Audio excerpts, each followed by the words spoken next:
안녕하십니까. 여의도 24시입니다. 이번에는 장예찬에 대해서 얘기해 보겠습니다. 부산 수영구 국민의힘 후보였다가 공천이 취소됐습니다. 그런데 오늘 이 장예찬 씨가 무소속으로 출마하겠다고 기자회견을 했습니다. 여기에 대해서 얘기를 해보겠습니다. 제 영상을 보시는 분들 그리고 제 채널의 구독자이신 분들 중에서도 이 장예찬 씨를 평소에 지지하신 분들이 계실 겁니다. 또는 이번 총선 과정에서 이 장예찬 씨에 대한 공천이 취소됐다. 이걸 접하시고 나서 분노하시거나 실망하시거나 이런 감정을 느끼신 분들도 계실 겁니다. 그런데 그런 것과 그런 감정을 배제를 하고 그냥 이 장예찬의 공천 취소 그리고 무소속 출마 이거에 대해서 한번 얘기를 해보겠습니다. 여러분들도 그런 감정을 배제한 상태에서 제 얘기를 들어주셨으면 좋겠습니다. 먼저 장예찬의 무소속 출마 이 관련 기사를 한번 읽어보도록 하겠습니다. 부산일보 기사입니다. 막말 논란으로 공천 취소 처분을 받은 부산 수영 국민의힘 장예찬 후보가 무소속 출마를 선언했다. 장 후보는 18일 부산시의회에서 지지자들이 모인 가운데 기자회견을 갖고 10년 전 철없는 20대 때 남긴 글이지만 누구도 탓하지 않고 모두 제 책임이고 제가 감당해야 할 십자가라고 말했다. 이어 그는 수영구 주민들께서 저의 진심을 다 바친 사과와 반성을 받아주시고 청년기의 실수를 포용해 주시기를 간절히 부탁드리고 싶다면서 잠시 당을 떠나지만 수영구 주민들과 함께 반드시 승리해서 돌아오겠다고 밝혔습니다. 그런데 이런 장예찬 씨의 무소속 출마 선언 자체가 평소 장예찬 씨를 지지했던 사람들이 그를 지지했던 이유가 뭐였습니까?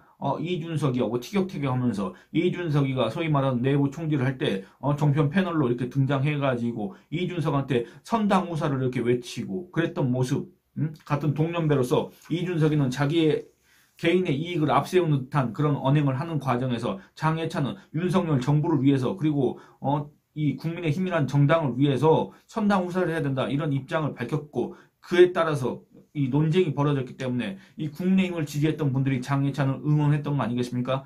그런데 지금 장예찬이라는 사람이 하는 언행을 한번 보시기 바랍니다. 이 사람이 과연 선당우사를 외칠 만한 자격이 있었던 사람인가? 한번 지금 돌이켜 보시기 바랍니다. 저는 이 얘기를 하고 싶습니다.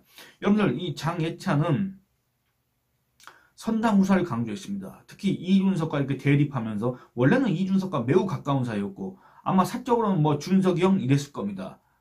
둘이 페이스북 글로도 그렇게 했지 않습니까? 무슨 예찬아 그렇게 해서 네가 뭐 잘 될 수 있다 뭐 어쩌고저쩌고 그런 사이 아니었습니까? 그런데 불과 얼마 전까지만 해도 이준석과 여러분들 이준석의 그런 행태가 2022년 뭐 6월 그때쯤부터 시작된 게 아니었지 않습니까? 그 이전 대선 과정에서부터 이미 이준석의 거의 무슨 이 선거 대선을 이렇게 망치려는 듯한 그런 언행들이 계속 됐지 않습니까? 그때 장예찬이라는 사람이 윤석열 옆에서 정치 참모 1호라고 청년 참모 1호라고 그렇게 했던 사람이 이준석에 대해서 어떤 비판한 거 여러분들 한번 들어보신 적 있습니까? 저는 제 기억에 없습니다. 그러면 그 뒤에 뭐냐? 이준석이가 정말로 이제 코너에 몰렸을 때 그때 그 누구라도 이준석이가 이제 힘을 못 쓰겠구나 그렇게 느꼈을 때 장예찬이라는 사람이 갑자기 이제 나와가지고 그렇게 한 거 아니겠습니까? 사실상 그렇습니다. 여러분들이 장예찬이라는 사람을 그 지지하는 그 마음을 떠나서 그걸 배제하고 그냥 있는 사실 그대로 있는 기록 그대로 한번 보시기 바랍니다. 거기에다가 감정을 굳이 투영할 필요가 없습니다. 이런 일이 있었다. 그냥 이것만 인정하고 넘어가면 된다 그겁니다. 그리고 장예찬이 지금 이렇게 얘기하는 선당우사 이런 거 있지 않습니까? 장예찬이 가장 최근에도 얘기를 한 게 뭐냐면 2013년 12월 달에 이 윤석열 대통령의 네덜란드 방문을 따라갔습니다. 동행했습니다. 자기가 그 네덜란드에 있는 음악학교에서 무슨 드럼을 전공하다 중퇴를 했다. 이런 경력이 있지 않습니까? 이 장예찬이 그때 당시 뭐라 그랬냐. 선당우사를 해야 된다. 살신성인을 해야 된다. 정부를 발목 잡게 하면 안 된다. 이렇게 얘기했습니다. 그러면서 소위 말하는 친윤 세력들한테 불출마해라. 기득권 포기해라. 이런 요구를 했습니다. 여러분들 이게 제가 2013년 12월이라고 했습니다. 그럼 얼마나 지났습니까? 불과 3달 전의 일입니다. 3달 전에 친윤이라고 하는 사람들한테 이런 주장을 했던 사람입니다. 근데 정작 자기에 대한 공천, 자기의 과거, 막말, 내지는 무슨 특정 도시 거주민들 비하 이런 것들이 문제가 돼가지고 공천 취소가 됐는데 지금 장예찬이 하는 행동이 불과 자기가 3달 전에 소위 말하는 친윤이라는 그자들한테 했던 그 요구하고 부합합니까? 선당우사해라, 살신성인해라, 정부 발목 잡기 하면 안 된다. 불출마해라. 이런 요구와 부합합니까? 지금 장예찬의 언행이? 그때 당시에 장예찬이 뭐라 그랬냐? 여의도의 정치인들도 특히 여당이라면 누구나 정부의 노력이 가려지지 않도록 살신성인의 자세를 가져야 한다. 정부의 성공을 위해 정치가 도움이 되어야지 발목을 잡아서는 안 될 것이다. 이렇게 얘기했습니다. 여러분들, 그때 당시에 친윤 의원들 또는 친윤이 아니라고 해도 국민의힘 기득권 세력들, 다선 중진 의원들의 불출마, 여론, 압박 이런 것들이 거세졌던 상황입니다. 그 상황에서 장예찬이 굳이 여기다 말을 한마디 보탠 거 뭡니까? 이번 선거에서 이기려면, 국민의힘이 이기려면 너네들이 선당우사의 자세를 갖고 살신성인의 자세를 가져야 된다. 이 얘기를 강조했던 거 아니겠습니까? 그런데 지금 그로부터 3달이 지난 지금 장예찬의 언행은 불과 자기가 3달 전에 했던 얘기와 부합하느냐 그겁니다. 장예찬을 지지하시거나 지지하지 않으시거나 그냥 이 사실 자체만 놓고 평가를 한번 해보시기 바랍니다. 저는 이런 이의를 제기하는 겁니다. 그리고 제가 이 장예찬의 공천 취소에 대해서 분노할 필요가 없는 까닭이라는 제목으로 영상을 올렸더니 거기에 이제 댓글 중에 그런 의견, 그리고 그 밖에 장예찬 관련 기사에 그런 댓글들을 많이 다십니다. 뭐냐? 그거 어렸을 때 한 거 아니냐? 이런 말씀들을 하십니다.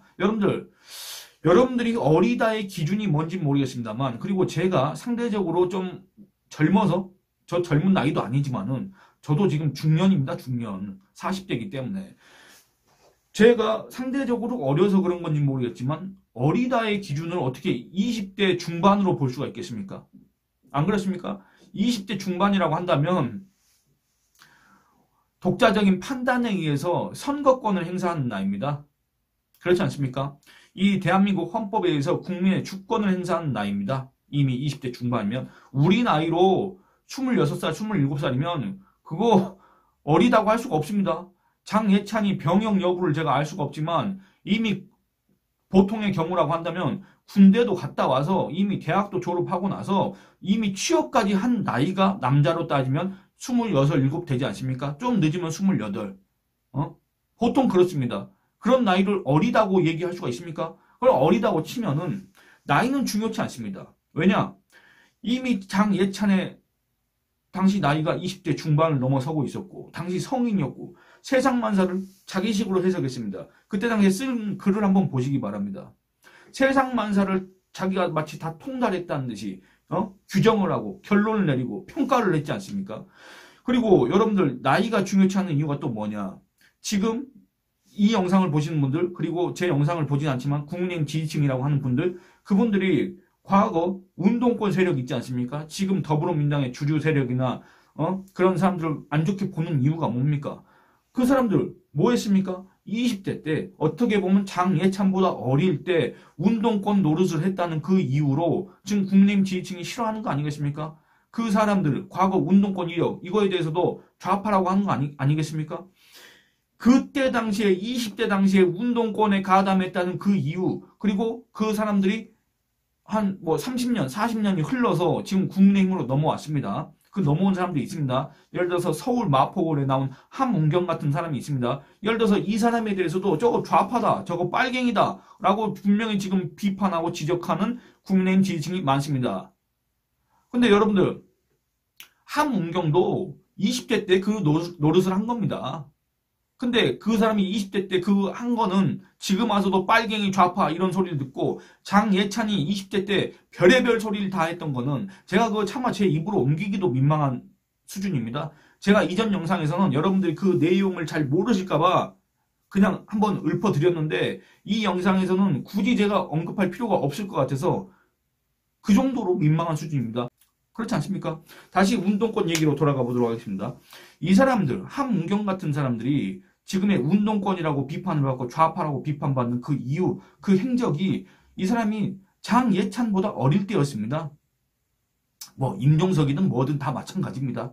근데 지금까지도 빨갱이 소리 듣지 않습니까? 지금까지도 좌파 소리 듣고 있지 않습니까? 물론 그들은 전향을 했는지 안 했는지는 모르겠지만 지금까지 이 소위 말하는 보수 지지층과 반대되는 대척되는 그런 입장에 서서 정치를 해왔기 때문에 그런 비판도 요 안에서는 가능하다 이렇게 생각하시는 분들이 계시겠지만 어쨌든 그들의 그때 당시에 나이 이런 걸 생각해 봤을 때 장예찬의 나이는 중요하지 않습니다. 장예찬이 그런 온갖 문제될 만한 말, 소위 막말 논란의 그 표현들 그런 것들을 했을 때 20대 중반이었다? 그건 문제가 되지 않습니다. 이미 성인이었기 때문에 그렇습니다. 그리고 운동권 세력들도 20대 때 제도권 안으로 들어오기 전에 그거 했습니다. 그때 막 뭐 예를 들어서 김일성을 추종하고 근데 그거 가지고 우리가 좌파라고 하지 않습니까? 그거하고 똑같은 논리를 대입해야 된다 그겁니다. 이 장예찬에 대해서도. 안 그렇습니까? 여러분들 이 똑같은 기준을 항상 적용을 해야 됩니다. 우리 편이라고 해서 또는 우리 편으로 보인다고 해서 다른 기준을 적용하는 거 그거야말로 이거 어떻게 보면 아전인수고 내로남불이다. 이런 비판을 자초하는 격이라고 할 수가 있겠습니다. 그리고 아주 유사한 사례를 하나 들어보도록 하겠습니다. 탁현민입니다. 탁현민. 이건 제가 이제 회사 선배하고 얘기를 하다가 나온 얘기인데 여러분들 탁현민 좋아하십니까? 아마 제 영상을 보시는 분들은 탁현민이라는 이름만 들어도 벌써 기분이 안 좋아지고 혈압이 오르는 분들이 대다수 계실 것 같은데 그 탁현민이 얘기를 해보겠습니다. 여러분들 탁현민이가 이 공적 조직으로 들어온 거는 2017년부터입니다. 그 전에는 탁현민이는 그냥 아무것도 아니었습니다. 사실은. 우리가 굳이 언급할 가치 자체가 없는 사람이었습니다. 왜냐? 이 사람은 그냥 개인적으로 자기 활동하고 그런 사람이었기 때문에 어떤 공적 조직에 들어와서 공적 검증을 받거나 공적 평가를 받아야 될 사람이 아니었기 때문에 굳이 언급할 가치 자체가 없었습니다. 그런데 이 사람이 공적 조직 안으로 들어와서 공적 검증을 받게 되는 순간 어떤 일이 있었습니까? 이 사람이 과거에 했던 그런 성적 관련 얘기들이 있지 않습니까? 여러분들 지금 시간이 많이 지나서 아마 기억에서 흐릿흐릿할 것 같기도 한데 그때 당시에 뭐라 했냐면 예를 들어서 탁현민이가 옛날에 쓴 책이 있습니다. 이게 장예찬의 경우와 비슷한 겁니다. 자기가 공적 조직에 또는 공인이 아니었는데도 그때 당시에 남긴 이 글 때문에 문제가 됐던 그거하고 유사하다 그겁니다. 그때 당시에 뭐라 그랬냐. 여성을 비하했습니다. 이 여성관이 아주 왜곡됐다. 이런 평가를 받았습니다. 이거를 얘기하는 것 자체가 또 제 입이 민망합니다. 예를 들어서 이재명의 형보수지 이거하고 거의 비슷한 수준의 그런 여성관을 그냥 거침없이 썼습니다. 자기 책에다가. 이거를 참 제가 읽어드리면 좋을 텐데 읽어드릴 수가 없습니다. 여러분들 궁금하신 분들 한번 검색을 해보시기 바랍니다. 그리고 탁현민이 또 다른 책에서는 뭐라 그랬냐면 자기의 성적 판타지에 대해서 얘기를 했는데 뭐 임신한 선생님 뭐 이런 얘기를 했습니다. 제가 구체적인 또 얘기는 하지 않겠습니다. 이런 사람입니다. 이런 사람이었습니다. 그리고 김용민이가 낙곰수, 정봉주, 김호준, 주진우 요거 같이 했던 김용민이라고 있지 않습니까? 2012년도에 노원갑에 나왔던 그때 당시 민주통합당 후보로 이 사람이 과거에 2005년도인가 코놀리라 라이스 미국 국무장관 과거 그 여성 국무장관을 어떻게 하자 해서 뭐 그런 논란이 된 적이 있습니다. 그때 이 김용민을 옹호하기도 했습니다. 이 탁현민이가. 그러니까 이런 것들을 봤을 때 이 탁현민이의 이 여성관이 얼마나 우리의 상식과 거리가 먼 왜곡되어 있는 이런 여성관을 갖고 있느냐. 이게 너무나도 확연하게 드러나는 그런 장면이었습니다. 그런데 이 탁현민 여러분들 좋아하십니까? 이 탁현민 이 논란이 됐을 때 아마 여러분들 기억하신다면 그때 당시에 엄청난 거부감 그리고 탁현민 같은 자가 청와대에서 국가의 최고 총괄 기구인 청와대에서 무슨 그 의전을 담당한다 이런 거는 국가 망신이다 나라 망신이다 이 나라의 급이 떨어진다 아마 이렇게 비판하셨을 겁니다. 근데 여러분들 탁현민이가 청와대에 들어오기 전까지는 분명히 그냥 그 개인적인 한마디로 자영업자였습니다. 행사 기획자 이런 거에 불과했습니다. 그러면 과거에 그때 당시에 탁현민이 나이가 한 30대 초반밖에 안 됐을 겁니다.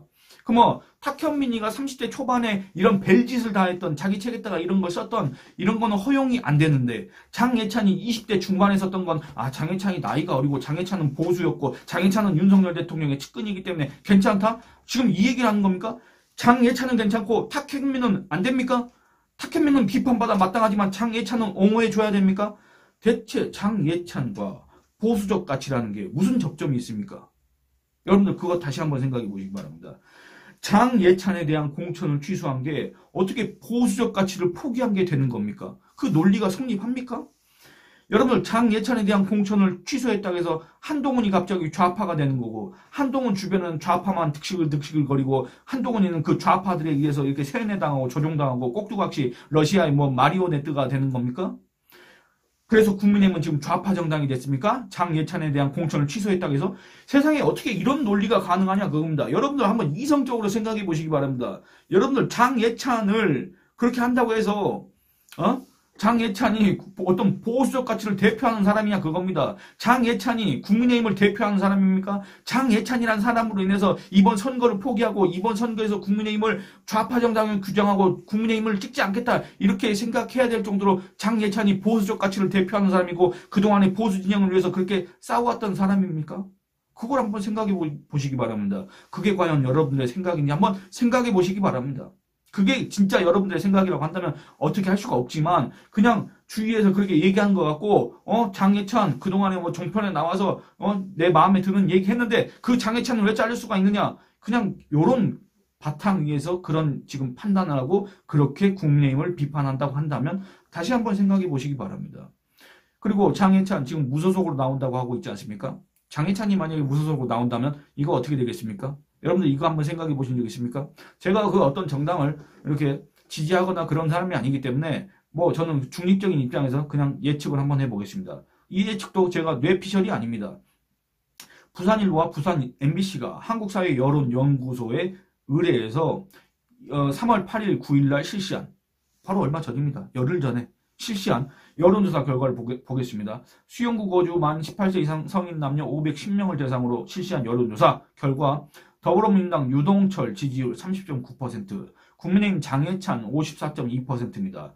그런데 이 지역에 장예찬에 대한 공천을 취소하고 동아일보 출신, 그 사람이 이제 동아일보인가 채널A인가 정치부장 출신일 텐데 이 사람을 공천했습니다. 그러면 기존의 장예찬 지지세가 갈릴 수밖에 없지 않습니까? 왜 갈리겠습니까? 기존에 국민의힘 지지층이 장예찬을 지지를 했을 텐데 국민의힘 후보가 나오고 장예찬이 무소속으로 나오면 국민의힘 지지표가 둘로 갈릴 거 아니겠습니까? 이 해당 지역 국민의힘 지지율이 얼마냐면 56%였습니다. 그러면 여기서 또 하나 살펴볼 수 있는 건 뭐냐면 그러면 장예찬의 지지율이 54.2%였기 때문에 사실상 장예찬은 정당 지지율보다도 떨어졌다. 이렇게 얘기할 수가 있습니다. 그러니까 정당 지지율보다도 개인 경쟁력이 떨어진다. 그러니까 이 말은 뭔 말입니까? 그 누구로 대체해도 만약에 장예찬이 무소속으로 나오지 않았어도 그 누가 이 장예찬의 후보 자리를 받았어도 국민의힘이 이기는 곳이다. 이겁니다. 그만큼 양지 중에 양지다. 이렇게 얘기할 수가 있습니다. 어떻게 보면 지금까지 장예찬은 국민의힘 후보였기 때문에 저 54.2%라는 지지율을 기록할 수 있었다. 이렇게 되는 겁니다. 그런데 여기에서 장예찬이 무소속으로 나오고 국민의힘이 후보를 냈다? 어떻게 되는 겁니까? 여러분들 정말 공정하게 기존의 국민의힘 지지율 56%를 장예찬과 국민의힘 정연욱이 반분한다. 절반씩 갖고 간다. 하면 어떻게 되겠습니까? 정연욱 28%, 장예찬 28%, 더불어민주당 유동철 31%. 그럼 누가 당선됩니까? 그 양지 중에 양지라고 하는 부산 수영구 그 국회의원 자리를 누가 갖고 갑니까? 이재명 당이 갖고 가는 겁니다. 지금 이런 결과를 초래한 사람이 누굽니까? 바로 무소속으로 출마하겠다는 장예찬입니다.